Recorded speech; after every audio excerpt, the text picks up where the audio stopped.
सभी को राधे राधे। आज का टॉपिक है प्रेजेंट इंडेफिनिट। हम लोग प्रेजेंट इंडेफिनिट को पहचानेंगे कैसे, उसकी डिफिनीशन क्या है। आइए चलिए स्टार्ट करते हैं। पहला है उसकी पहचान। उसे पहचानेंगे किस टाइप से। जिस वाक्यों के अंत में ता है, ती है, ते है, ता हूँ आदि शब्द आते हैं तो उसे हम प्रेजेंट इंडेफिनिट कहते हैं। और लेकिन तो उसे जैसे उसका सिंपल कैसे बनाते हैं, तो जैसे अफर्मेटिव सेंटेंस, तो अफर्मेटिव सेंटेंस कैसे बनाते हैं, उसकी दो रूल्स होती हैं। पहला कि एक वचनकर्ता के साथ हम मुख्य क्रिया में एस या ईएस लगाते हैं, लेकिन जब बहुवचन रहेगा तो क्या लगाएंगे, उसमें ईएस नहीं लगाते हैं। तो जैसे यहाँ पे दे दिया है, यहाँ पे कुछ ऐसे वर्ड है ओ और एस और एच आएंगे तो प्लस इसमें ईएस लगा देंगे, ठीक है। और जितने वर्ड और सब लास्ट में, अगर ये लास्ट में आएंगे, जैसे हो गया टीच, सी एच, इसमें अगर ई आएगा तो इसमें क्या लगाएंगे, ईएस लगा देंगे, ठीक है, ईएस लगा देंगे। और कोई भी वर्ड आए जैसे कुछ भी आ जाए तो उसमें केवल एस का यूज करेंगे। तो ये क्या दिया है, एक वचनकर्ता के साथ मुख्य क्रिया में एस या ईएस लगाते हैं। और दूसरा क्या है, बहुवचनकर्ता में मुख्य क्रिया में एस या एस या ईएस लगाते हैं। इसके फॉर्मूला, इसको कैसे बनाएंगे, पहले क्या चीज लिखेंगे।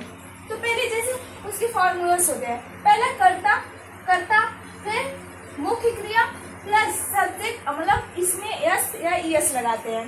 फिर क्या, एक वचनकर्ता रहेगा तो हम इसमें क्या लगा, एस या ईएस लगाते हैं जब वो अफर्मेटिव सेंटेंस रहेगा तब।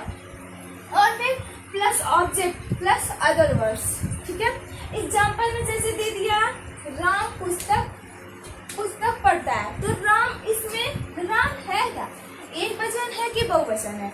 तो बोला क्या है, अगर कोई एक वचन होगा, अगर कर्ता एक वचन होता है तो उसमें क्या लगाते हैं, उसमें हम किसका यूज करते हैं। पहले देखो किसका यूज करेंगे, एस या ईएस का यूज करेंगे।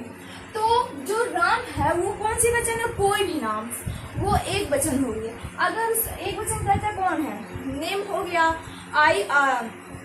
ही हो गया, सी हो गया, इट हो गया, डैट हो गया, दिस हो गया, ये सब कितने एक वचन है। और वो वचन करता आई, यू, वी, दी, दोज, ये सब कौन से वचन है, बहुवचन है। तो इसी की वजह से जैसे इसको बनाएंगे, पहले क्या है, कर्ता, तो कर्ता क्या है, राम है, तो राम के साथ राम लिखेंगे, राम हो गया। और फिर इसकी मुख्य क्रिया है क्या, राम क्या कर रहा, मतलब पढ़ता है, तो उसकी मुख्य क्रिया क्या है, पढ़ना,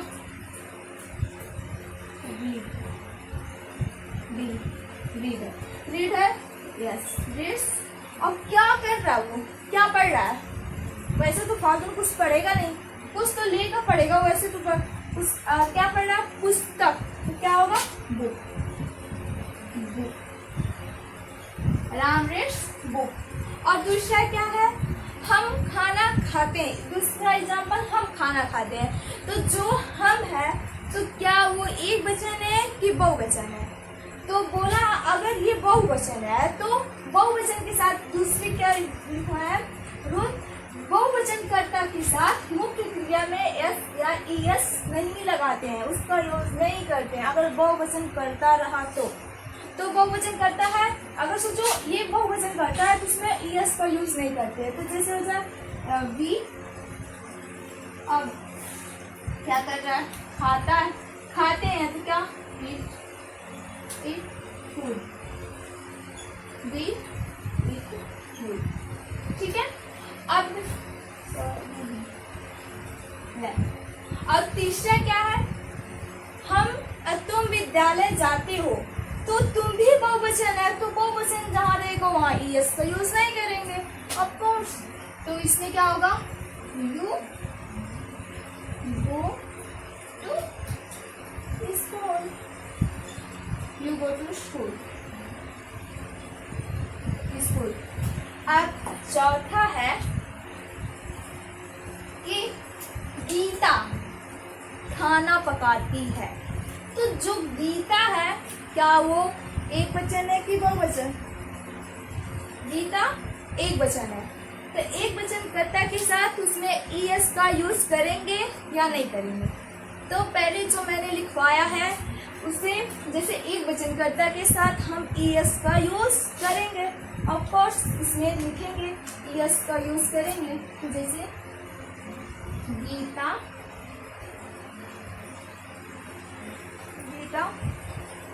अब क्या कर रही है,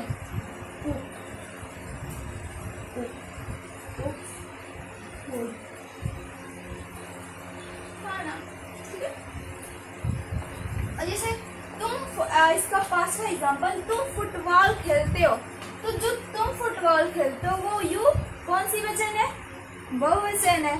तो बहुवचनकर्ता के साथ हम यू es का यूज नहीं करते हैं। तो जिस इसका हो गया यू क्या कर रहा है, खेल रहा है, प्ले,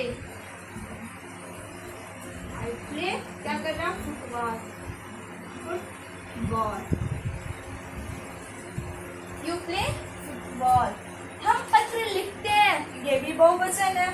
तो बहुवचनकर्ता के साथ हम किसका यूज करते हैं, बी का, सॉरी es का यूज नहीं करते हैं, एक वचनकर्ता के साथ es का यूज करते हैं। तो इसमें क्या होगा, राइट, वो लिख रहा है, क्या लिख रहा है, पत्र लिख रहा है, राइट या लेटर, ठीक है। जैसे कि उसमें अफर्मेटिव मैंने पढ़ा दिया था, और फिर मैंने इंट्रोगेटिव सेंटेंस कैसे बनते हैं, जैसे एक वचनकर्ता के साथ उसमें